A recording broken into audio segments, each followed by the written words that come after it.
Halo semuanya, Assalamualaikum warahmatullahi wabarakatuh. Salam Om Swastiastu, Namo Buddhaya, salam kebajikan kita semua.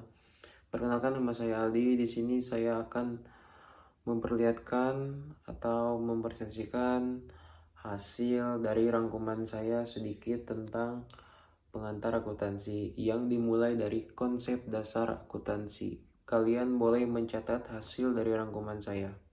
Oke, lanjut. Nah, ini teman-teman hasil dari esai pemahaman akuntansi. Kalian boleh catat ini semua.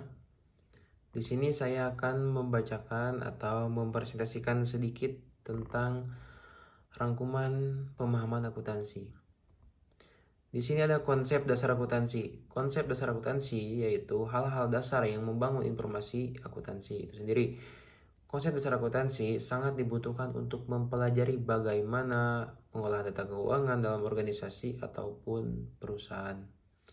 Dengan konsep dasar tersebut, pengolahan data keuangan bisa dijamin dengan baik. Dalam proses kegiatannya, akuntansi berlandaskan pada asumsi-asumsi tertentu. Lanjut, konsep-konsep akuntansi yaitu satu, konsep entitas usaha. Yang kedua ada konsep biaya atau harga pertukaran. Yang ketiga ada konsep kontinuitas usaha. Yang keempat ada konsep penandingan. Yang kelima ada konsep pengukuran uang. Yang keenam ada konsep periode akuntansi. Yang ketujuh ada cash basis atau dasar cash. Yang kedelapan ada accrual basis atau dasar accrual. Lanjut, di sini ada siklus akuntansi perusahaan dagang. Nah, kita mulai dari definisi perusahaan dagang. Di sini saya akan menjelaskan sedikit tentang definisi perusahaan dagang. Perusahaan dagang merupakan perusahaan yang bergerak di bidang pembelian dan penjualan barang dagangan atau yang sering disebut dengan finished goods. Artinya, perusahaan yang tidak melakukan proses produksi, melainkan membeli barang yang sudah jadi dan kemudian menjualnya kembali tanpa mengubah bentuk aslinya. Tujuan perusahaan dagang ini yaitu untuk memperoleh keuntungan atau laba yang berasal dari selisih antara harga beli dan harga jual. Sumber utama pendapatan perusahaan dagang disebut dengan pendapatan sales revenue. Ya, bisa disebut dengan sales revenue. Perusahaan dagang sendiri dapat dibedakan menjadi dua, yaitu pedagang besar dan pedagang kecil. Pedagang besar yaitu grosir, misalnya perusahaan yang menjual barang dalam jumlah besar kepada pengecer. Sedangkan pedagang kecil yaitu perusahaan yang langsung menjual barang kepada konsumen akhir. Nah, selanjutnya kita bahas perbedaannya ini antara perusahaan jasa dan perusahaan dagang. Perbedaan mendasar terletak pada kegiatan utamanya. Pada perusahaan jasa, kegiatan yang dilakukan adalah menjual jasa atau pelanggan atau pelayanan. Misalnya salon klinik atau bengkel. Sedangkan pada perusahaan dagang, kegiatan utamanya adalah membeli dan menjual barang dagangan. Karena perusahaan dagang berhubungan dengan barang secara fisik, maka perusahaan jenis ini memerlukan gudang untuk menyimpan barang dagangannya.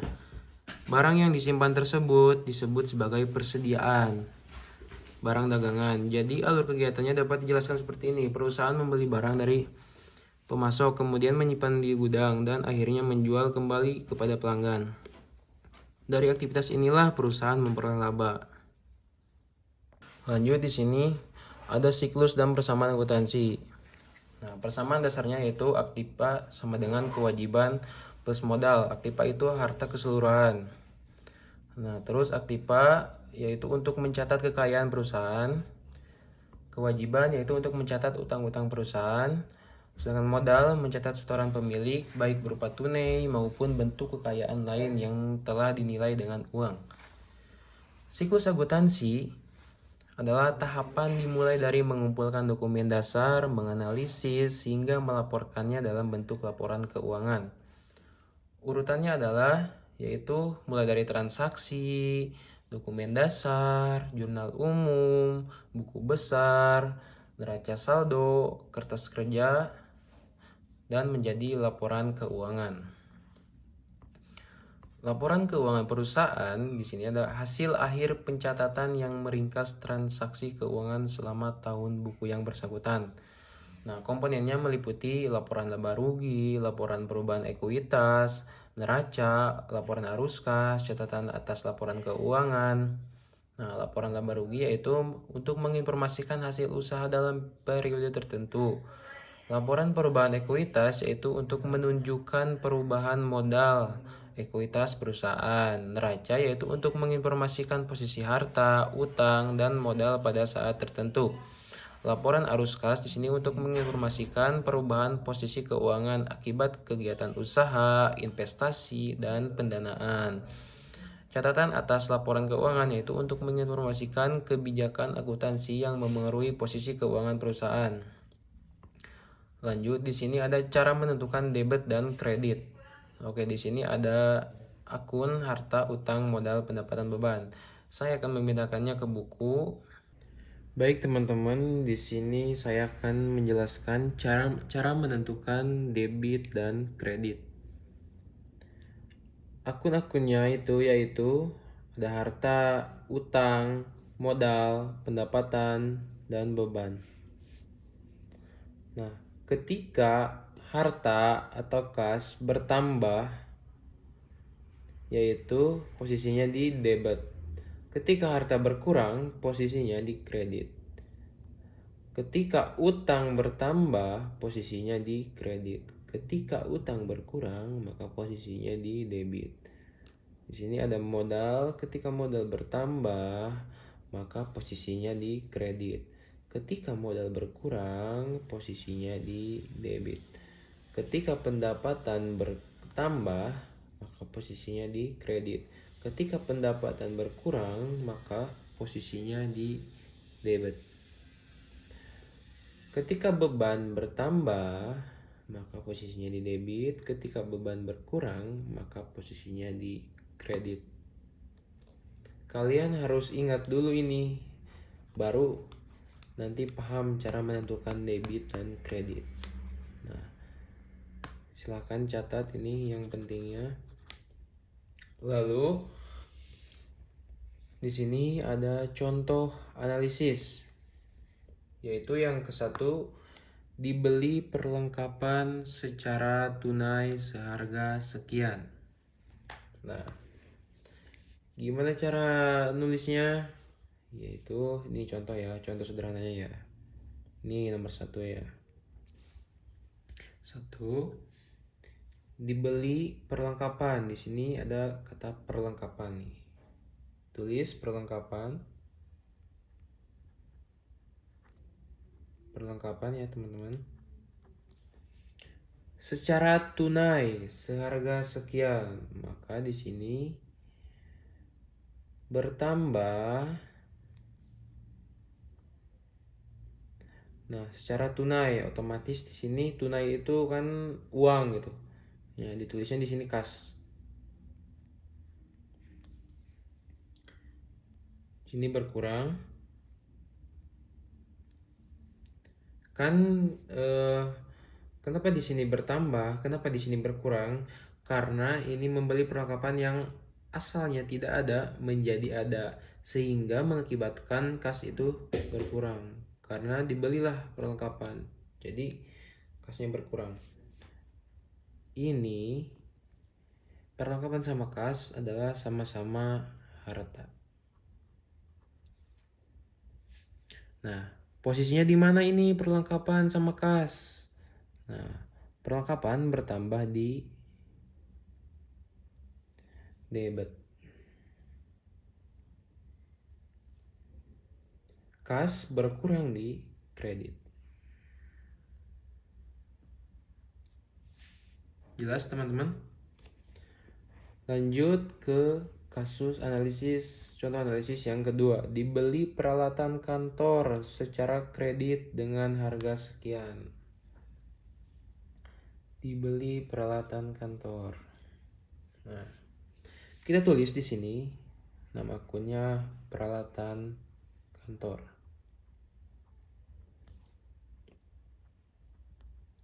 Peralatan kantor.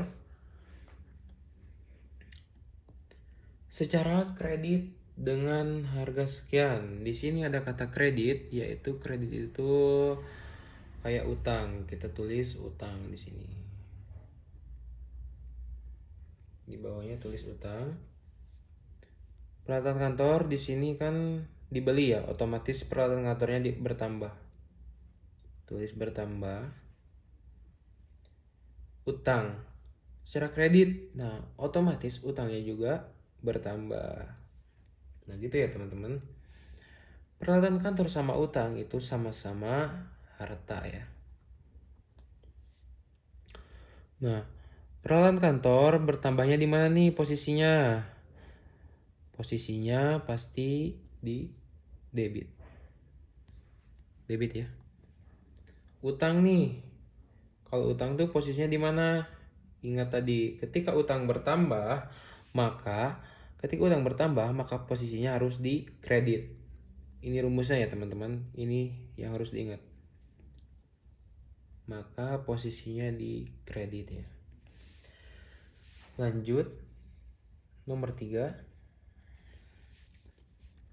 Di sini Aldi menyetorkan uang sekian sebagai modal awal. Sebagai modal di sini. Kita tulis modal.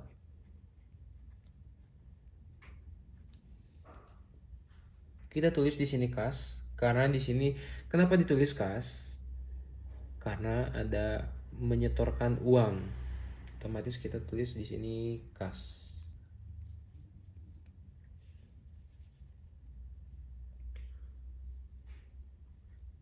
Tambah. Di sini juga tambah. Nah, kenapa di sini modal mengapa bertambah? Karena Aldi baru saja menyetorkan uang. Jadi otomatis si modalnya itu bertambah. Di sini kenapa kas juga bertambah? Karena merupakan bagian dari harta. Jelas teman-teman? Nah, posisinya di mana modal ini? Ketika modal bertambah, ingat ini.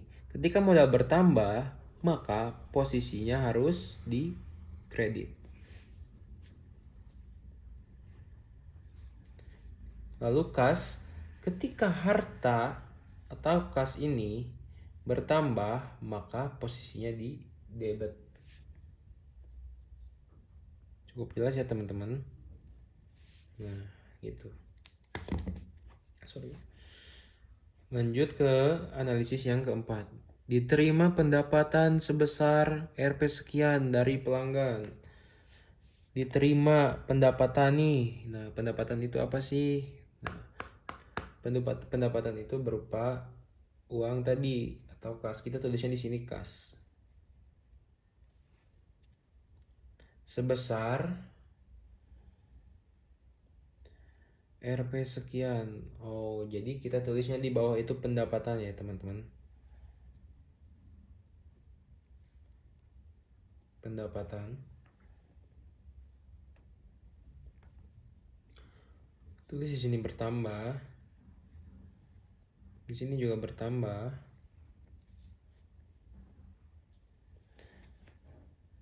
Pendapatan juga bertambah ya di sini karena baru saja diterima. Oke. Ini sama-sama harta. Kas ini posisinya di mana?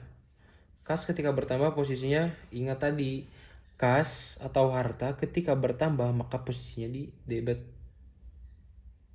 Debit ya.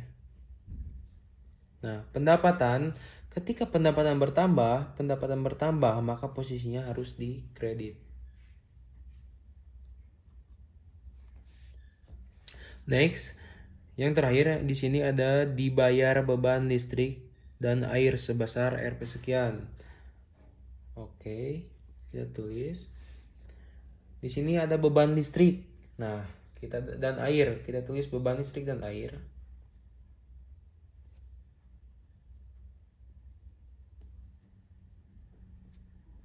Dan air sebesar Rp sekian. Nah, di sini ada uang kan? Kita tulis di sininya kas.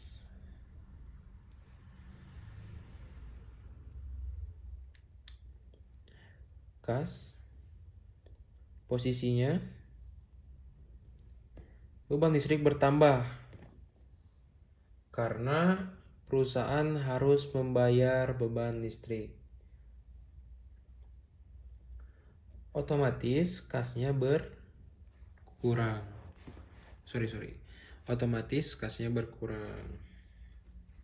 Posisinya di mana? Posisinya beban listrik dan air di sini lihat. Di sini ada beban. Beban ketika berkurang maka posisinya harus di Ketika bertambah maka posisinya harus di debit.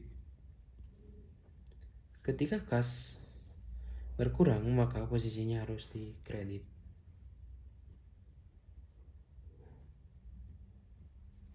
Nah, itu dia teman-teman. Cukup mudah kan cara menentukan debit dan kredit ini. Intinya kita harus tahu dulu si rumusnya ini di mana posisinya, baru kita tahu posisinya di mana. Nah, begitu. Jadi ini tuh simple kalau kita udah hafal rumus ini. Oke. Next ke pembahasan selanjutnya. Oke, lanjut. Di sini ada peran laporan keuangan dalam pengambilan keputusan,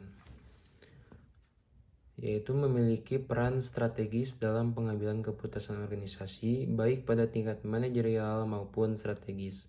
Laporan keuangan berfungsi sebagai media komunikasi utama yang menghubungkan manajemen dengan pemangku kepentingan eksternal, memberikan informasi yang akurat mengenai kinerja dan posisi keuangan perusahaan. Melalui laporan keuangan, manajemen dapat mengevaluasi berbagai indikator penting seperti likuiditas, profitabilitas, dan efisiensi operasional yang menjadi dasar bagi pengambilan keputusan yang berdampak pada perencanaan strategis dan pengelolaan sumber daya. Hal ini sejalan dengan penjelasan Martani et al. 2016, menegaskan bahwa laporan keuangan memungkinkan pengambilan keputusan untuk menganalisis kinerja finansial perusahaan serta menetapkan langkah-langkah yang diperlukan untuk perbaikan dan pengembangan perusahaan di masa depan.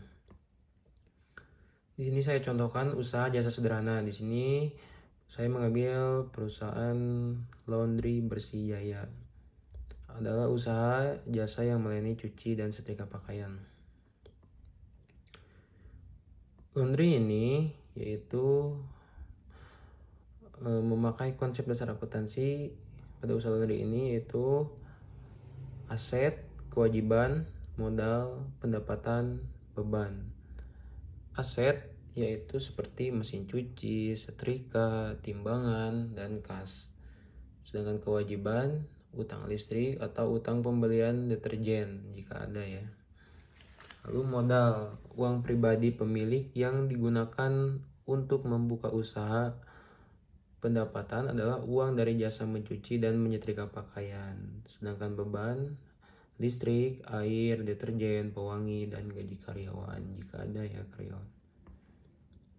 Yang kedua, siklus akuntansi pada usaha laundry ini. Contoh di sini transaksi dalam 1 bulan. Pemilik menyetor modal Rp 5 juta, membeli mesin cuci Rp 2 juta, menerima pendapatan laundry 3 juta, membayar listrik dan air Rp 500.000. Nah, ini contoh transaksi dalam 1 bulan. Lanjut. Tahapan-tahapan siklus akuntansi yaitu ada 5. Yang ke-1, identifikasi transaksi. Yang kedua, pencatatan dalam jurnal. Yang ketiga, posting ke buku besar. Yang keempat, penyusunan neraca saldo. Yang kelima, penyusunan laporan keuangan.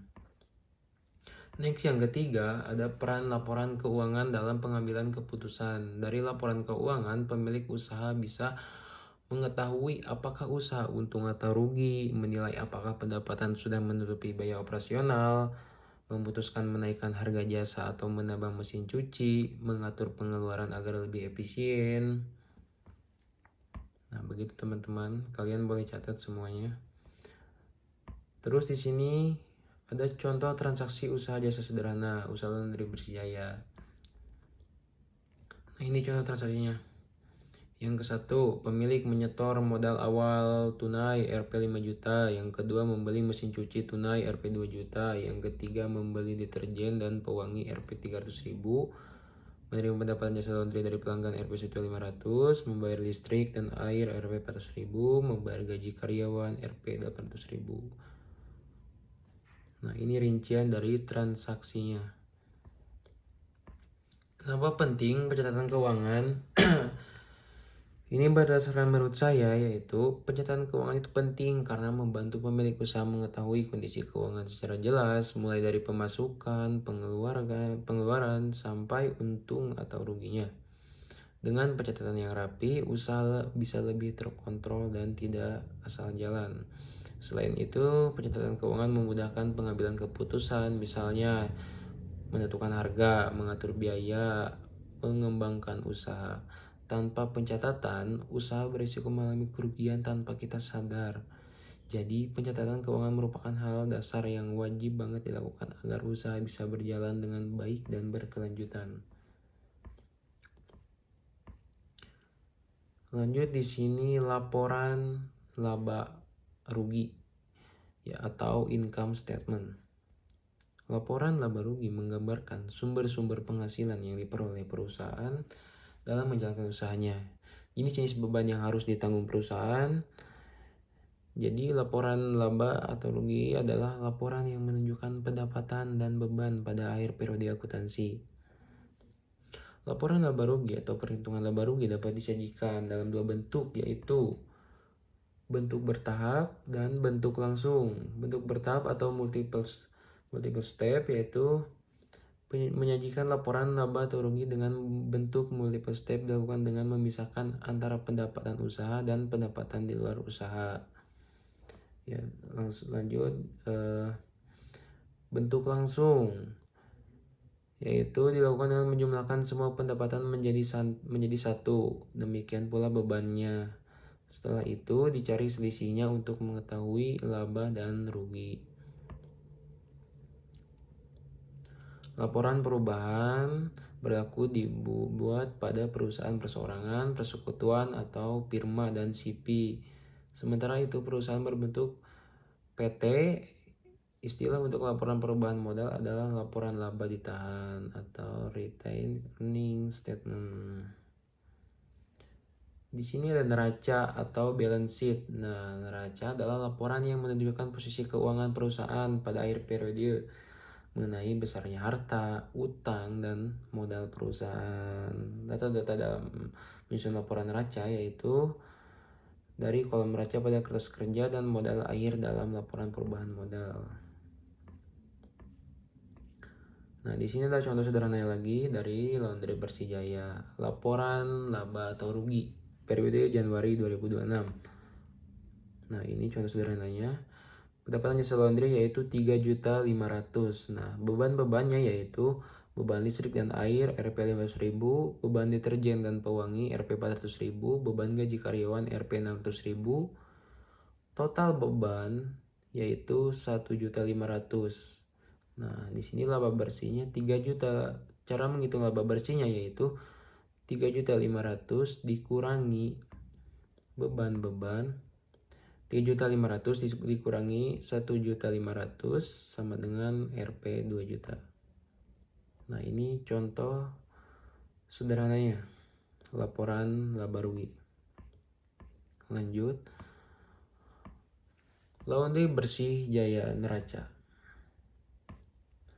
per 31 Januari 2026. Aset yaitu kas Rp 3 juta, mesin cuci dan peralatan Rp 4 juta. Total aset yaitu Rp 7 juta. Liabilitas di sini utangnya yaitu Rp 0. Di sini ekuitas modal akhirnya Rp 7 juta. Total liabilitas dan ekuitas yaitu Rp 7 juta. Oke teman-teman, itulah rangkuman dari pemahaman akuntansi. Kalian bisa catat semuanya. Mohon maaf bila ada kekurangan maupun kesalahan kata atau kesalahan pencatatan yang tidak sesuai dengan konsep-konsep akuntansi.